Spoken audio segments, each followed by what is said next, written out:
Good morning, welcome to Morning Outlook. This is Kim speaking on Thursday the 17th of October. So looking at data coming out today, well, before I look at what's coming out, let's look at what's already come out. We've had the Australian employment data coming out, which was pretty positive overall. Unemployment rate dropping to 5.2%.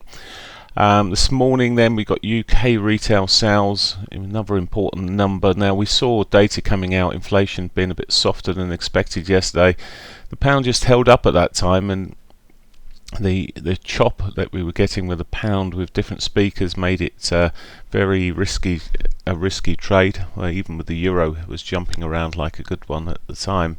So I would be again careful with those today as we march onwards, but all the same, retail sales for the UK there, just watching that, and then moving through, we've got the EU Economic Summit, which might obviously include Brexit to some large extent, so watch out for that.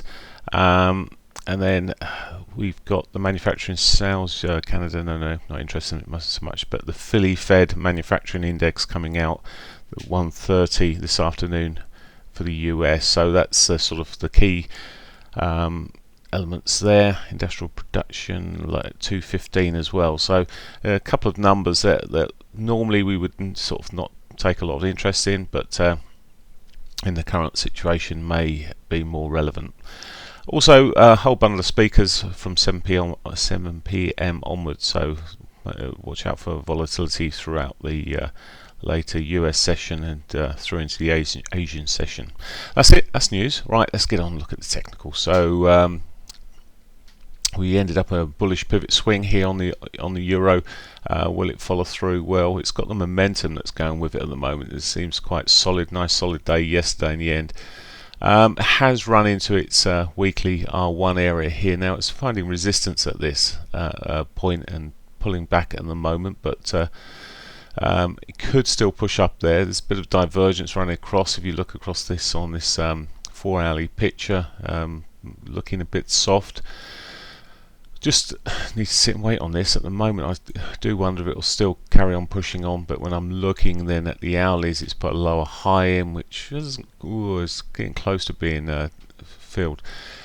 I think the key point here this morning is watching its reaction around the daily pivot here. If you can find support off that on the previous highs there, that may be sufficient to see the bounce, but it has shown a bit of weakening as it's pushed up in this final sort of move yesterday, so sorry, this morning through the Asian session there, and it's just looking a little bit soft as it sits at the moment.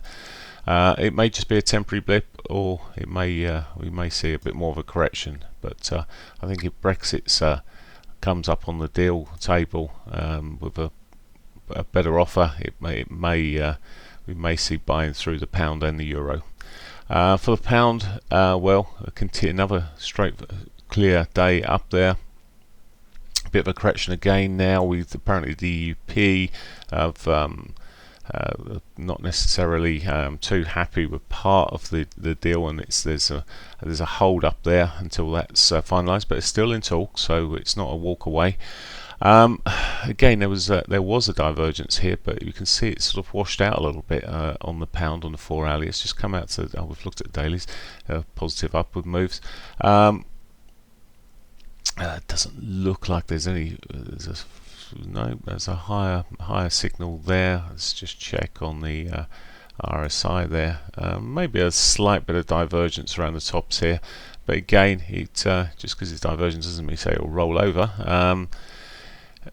Okay, it's into its daily pivot, so key areas here, and I think this again, it's going to be a news-based driver that is going to move this this morning one way or the other, so just watch out on that. And as I said, there's retail sales coming out at 9:30, so but at the moment it looks pretty sound to the upside technically, but with a bit of softening maybe coming through. Okay, dollar yen, if I can put that dollar yen on would be good. Here we go. So dollar yen pushing up once again. So The 200 is pretty close now on here. Again, there was divergences running through 4-hourly wise, but it's consolidating here, which suggests that the upside we'll see a continuation to that upside. What could see anything change here? Really, US talks would be the biggest thing here. If agreements completely made, etc., I think we could see some maybe strength coming back. But for now, it's risk is back on, and the yen is pushing back up. Hardly any movement yesterday at all. Just as I say, just consolidating. Don't expect anything too quick from that, but the very fact that it's consolidating around a high would suggest that it may continue in that mode. Okay, Aussie dollar. Well, finally yesterday managed to get a bit of a reversal around there and catch up with some of the other markets here. It is the laggard. It may get a bit more of a sprint. The employment data certainly gave it a bit of a helping hand there with that large bar up there. As we push on through here, there we go. Bull flag arguably at the moment, so maybe more upside. There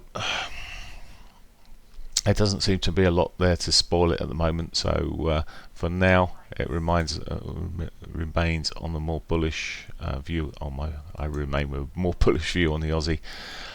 Canadian dollar, well, there's not much change there, is there? It's a slow chop to the downside, but when you look at it on a daily basis, it's very bitty, and even on this 4-hourly bars, not particularly clear market to be trading.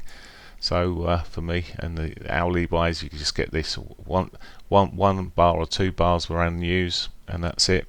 That's where it happens, and the rest of it is just dull. So that's it, pretty much it for today. Hope you have a great one. Brexit will be obviously the key talk there throughout the day. Watch out for the volatility and the reaction to that. Have a great one. Bye for now.